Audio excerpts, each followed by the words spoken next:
gather around, kids, because Daddy's gonna learn you a thing or two about nutrition.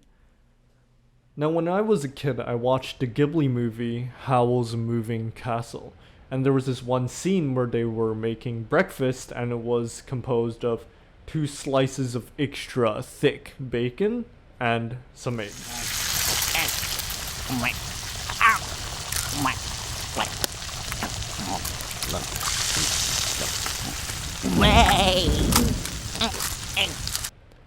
At the time, that meal looked great to me. Like, who doesn't love 2 sizzling pieces of basically fat for breakfast first thing in the morning, right? But the problem with us consuming something like that is that we, or specifically you, are way too salty. And by salty, I don't mean this kind of salty. I mean this kind of salty. Now, in this video, I'm going to be using the words salt and sodium kind of interchangeably, even though they aren't the same thing, so don't at me. Now, salt, or specifically sodium, is an essential mineral that we probably consume way too much of. The average American consumes 3,400 milligrams per day, but the adequate intake is 1,500 milligrams per day, which is set by health authorities. But why, you say? If sodium is an essential mineral, then isn't consuming more of it supposed to be good for you?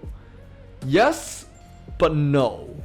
Let's first start talking about the functions of sodium in your body.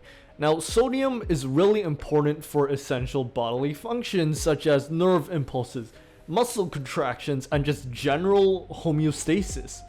Meaning that it is really important for you to consume an adequate amount of sodium, which is 1,500 milligrams per day. Now, sodium itself isn't inherently toxic.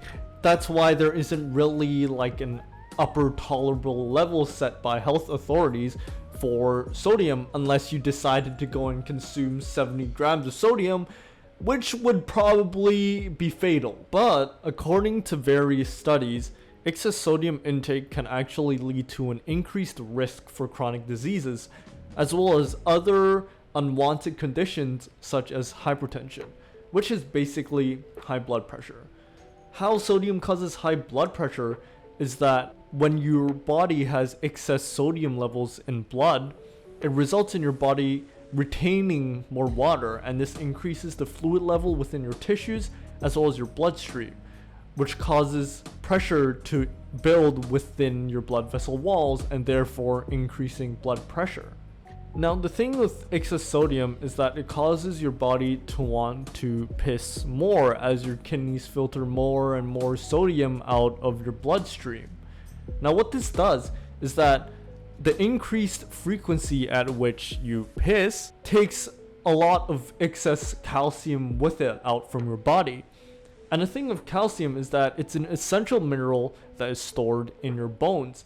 And when your blood levels for calcium are low because of your increased frequency of going to the toilet, your body actually breaks down your own bones to replenish these blood calcium levels, which in the long term may lead to bone weakness.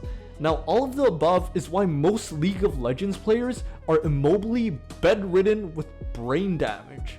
To put all this into perspective, a teaspoon of salt is actually 2,300 milligrams of sodium, which is already pretty much over the 1,500 milligram per day requirement that health authorities have set.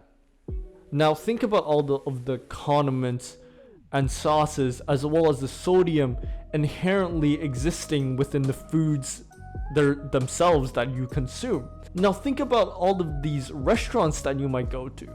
Many restaurants probably use copious amounts of sodium in their dishes with all of the condiments and all the sauces that they have to use to make these dishes appealing and savory. Bottom of the line, I'm suggesting moderation.